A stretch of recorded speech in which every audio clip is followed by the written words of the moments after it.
Good day, everybody. It is Monday, day 8 of reveals, and today we have our very first tier 5 relic. This one's called Nature's Accord. It's a farming relic, and this has got to be the most overpowered farming relic we have ever seen. So here's what it does. Upon choosing the relic, Nature's Accord, you will receive the Fairy's Mushroom. That's right, it looks like they are bundling Fairy's Flight into the Greater Farming Relic. Once you take this relic, farming patches and plants no longer have any level requirements to harvest, plant, or make. Additionally, you gain the following perks to the farming skill. You will receive 10 times the yield from all farming patches, and they will automatically be noted. And XP is granted for all additional resources gathered. Your farming plants will never die, and you have a 20% chance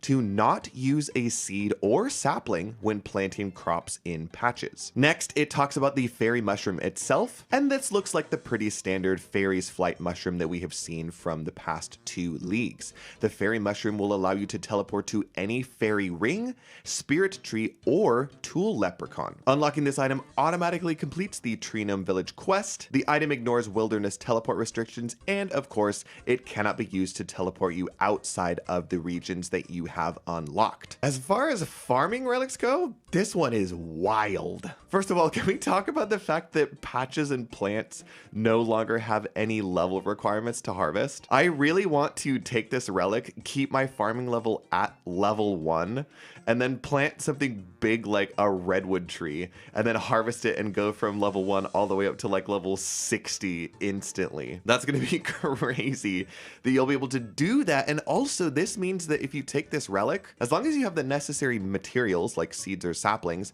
you will be able to do every single farming related task in the game without having to wait until you actually get the necessary required farming level. So like if there's a task to plant a magic tree in one of your regions, or again a redwood tree or some high level herb or something, you don't have to get the farming level. You can just take this relic and then at any farming level, plant that particular crop and complete that task. Bundling Fairy's Flight into the farming relic is also just crazy. I actually had a theory going into this league that they were going to do something similar with the Clue relic, and they were going to bundle Clue Compass into the Clue relic, which I guess they kind of did with the Clue contracts, but those are a limited resource and you have to do clues to gain more of them. This is just the regular Fairy's Mushroom that we all know and love, just given to you right off the bat. So taking this is kind of like taking an additional teleportation relic. If you're not familiar with the Fairy's Mushroom, it has so many useful teleports on it. Spirit trees are kind of region limited, but fairy rings and tool leprechauns exist almost everywhere. The big exception of this is the wilderness region, which doesn't have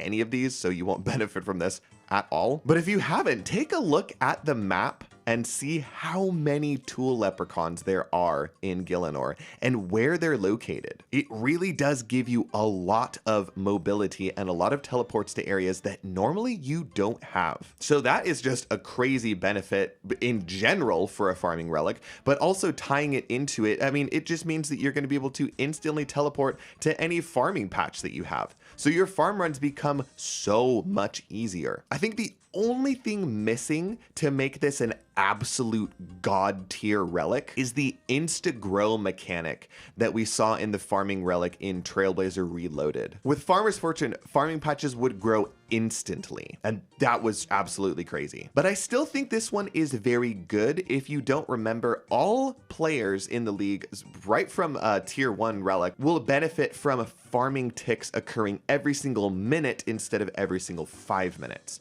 So all crops in the game, regardless of what relic you take and what tier you're at, will grow 5 times faster than in the normal game. Can we talk about the fact that it gives 10x yield from all farming patches? This is absolutely wild. This is by far the biggest boost to farming yield that we have ever seen in a league. Raging Echo's Overgrown Relic didn't boost crop yield at all. Farmer's Fortune from Trailblazer Reloaded tripled farming yield. And I believe there was a way in Shattered Relics to get 6x yield from farming patches. There was a fragment called Certified Farmer, which had a chance to double crop yield, and then that could be combined with the set effect of Greedy Gatherer, which would triple resources from farming. So those combined together would give a 6x yield for farming patches, but this is a 10x yield. And if my memory serves correct, this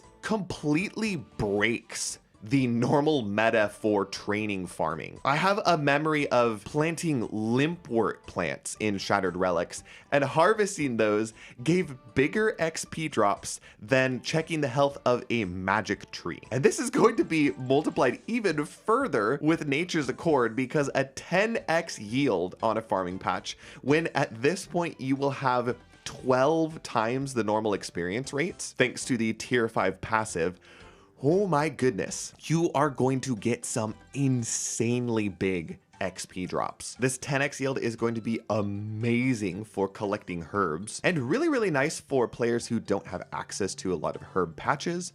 I know we have at least one in Varlamore. The fact that your plants will never die and the 20% chance to save seeds and saplings is also just really, really nice quality of life. I mean, this is a farming relic. This has everything you want in a farming relic. I think it's just an absolutely fantastic choice. Not only does it completely solve this skill, it helps out with herb lore. Getting the fairy mushroom is really good transportation quality of life and will help out with a lot of other activities. Yeah, totally solid choice. And again, it's the first relic we've seen from tier 5. Now, unless I missed it somewhere and this is one of the player designed relics, this does completely blow my theory that I said yesterday that the tier 5 would be the 3 player designed relics put up against each other. It looks like that is not the case, so I was wrong about that one. So now I'm wondering if all of their relics will be scattered throughout the progression system. And again, I'm really excited to see where they are and what they do. I hope we get some information about that soon. Speaking of information, before we go over today's bonus reveal, I wanted to talk about some updates and clarifications for various relics that Mod Husky posted in the Discord today, because there's a ton of information on several relics in here, and some of this information really changes how some of these relics might be viewed power level wise. So okay, we're gonna go through all of these. Let's start with Conniving Clues. There is an update, and a pretty big one, regarding Conniving Clues. Husky states here that Conniving Clues means that you can skip emote and fallow steps. And what I think he means here is, if you look at Treasure Arbiter from Raging Echoes, it says that emote, fallow, and Charlie clue steps no longer have item requirements. So I'm pretty sure this is what he's talking about. If you didn't play with Treasure Arbiter last league, it was so incredibly nice. Any emote clue scroll step that says that you have to wear this gear and then perform an emote, you just didn't have to have the gear on. You would teleport to the clue location, do the emote, and it didn't matter what you were wearing. It just worked. I didn't take Kandrin last league, but how I understand it is that Fallow the Bard would ask you for an item, and then you could just talk to him again without actually having that item and just progress the clue step. So this is incredibly good for Conniving Clues. It really actually bumps this up in terms of power level quite significantly. One of the most difficult parts about clue scrolls is collecting all of the necessary items together. Some of those can be really difficult to obtain. In Varlamore specifically, I'm thinking about the steps that involve Huiquatl hide for a master clue, and there's an elite step which requires a piece of Sunfire in order to complete. So with this relic, you just don't have to obtain any of those things. So with this addition, there will be a lot more clue scroll steps that you will actually be able to do. And emote steps go from being probably the most annoying type of clue to do to probably the easiest. All right, now let's talk about Endless Harvest. There are quite a few bits of clarification here regarding how harvesting works. If you need a reminder for how this relic works, I've got that on screen, but basically there's a lot of new information on how you go about harvesting, how resources deplete, and what you can do with them then. So Husky states that being in combat will stop you from re-harvesting. So I think people were talking about setting up, tick manipulation methods using like birds or something like that, and hoping that you could just leave your character there chopping and fishing, woodcutting, whatever. But it looks like if you are in combat, you will stop harvesting. He says here that your character will chase a fishing spot if it moves. Hopefully it doesn't go too far. That is hilarious. I wonder if we will see some instances of players AFK fishing and the spot moves and they get dragged into like a dangerous area. But again, that is good clarification because I think some people thought that maybe you would start fishing and if the spot moved, your character would just stay in the same spot and be fishing essentially empty ocean. It sounds like instead of that, your character will actually move around between fishing spots. He also says that rocks and trees cannot be depleted when harvesting. So anybody who thought that endless harvesters were just going to be scattered around the world, constantly depleting resources for players that don't take this relic, it sounds like that's not the case. However, it looks like other players can deplete the resource. So if you're chopping like a teak tree and you have endless harvest, that tree will never get chopped down. But if somebody who doesn't have endless harvest comes up to it, they can deplete the resource. But what this means is that you as the Endless Harvest user will continue to woodcut or mine from it as if it wasn't depleted. And then I guess it will just respawn like normal. He does also clarify here too that forestry events will still spawn even if you have Endless Harvest. Next, there are a few small clarifications surrounding the Flask of Fervour. Husky confirms that it does work inside the gauntlet. When you enter the gauntlet, the flask will spawn in your inventory and it will also immediately reset the cooldown, which is nice if you're doing a lot of gauntlet back to back. I could see that item actually being really good in the gauntlet. I bet it'll lead to some crazy speed times because it might completely negate the need to gather any sort of food. So yeah, really useful item to have in there. Also, this is a big one. Husky confirms that the explosions from the flask do not care about the southwest tile.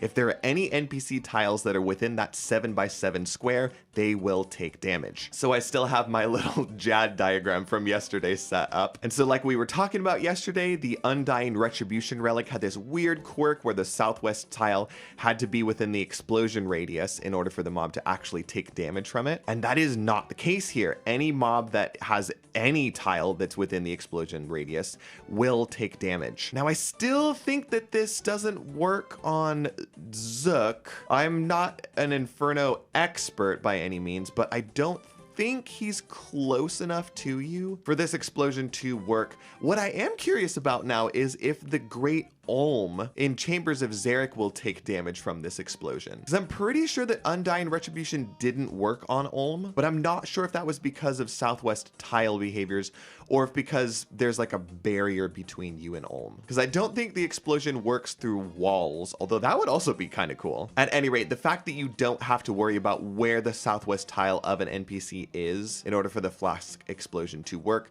I think is just great. I'm very happy that they fixed that issue that Undying Retribution had. And then finally down here at the bottom, we have a few points of clarification for today's reveal, Nature's Accord. Husky says that it works pretty much as you expect it to in the Tithe Farm. Seeds are saved at 20% of the time. You can plant any of the crops starting at level 1. They can't die, so you don't have to water them, and the 10x yield does work. So with this relic, Tithe Farm is going to be insane. You could already get some crazy big XP drops from this minigame in leagues past. And again, with the 10x yield, it's going to be even bigger than anyone has seen up to this point. And a very chill method if the plants can't die. So yeah, anybody who takes Nature's Accord and Korend, they are going to be booming, not least because you also will get the farming guild with the Korend region. So if you are a fan of farming, Nature's Accord plus Korend, you will not regret it. And look at that perfect timing. Just as I was finishing up recording the last couple of lines, we got today's Echo Boss reveal. Such a cool image this time, by the way.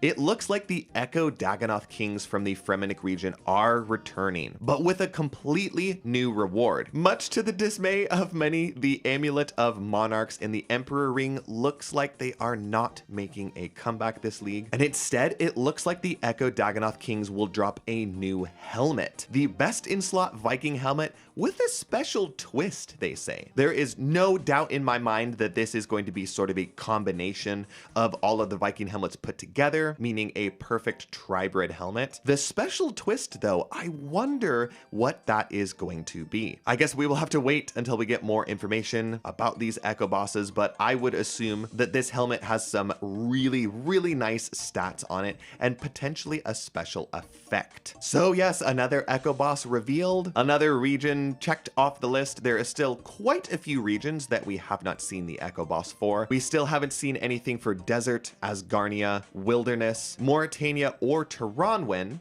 So at least 5 more days of echo boss reveal.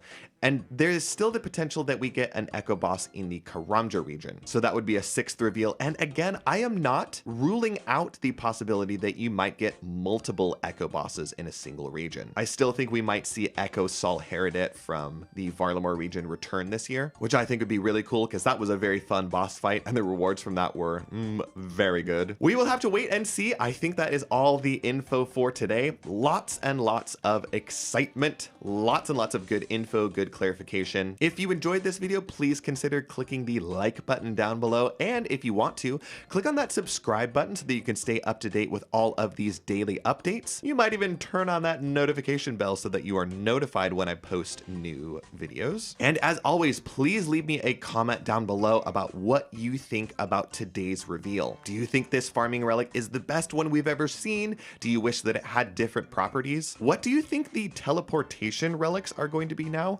I know a lot of us thought that Fairy's Flight was going to be offered as an option there, but now that it's bundled into this relic, it looks like we might see 3 completely new teleportation relics in that tier, which I think is very exciting, very intriguing. As always, I am so excited to see what reveal tomorrow brings, so I will see all of you there.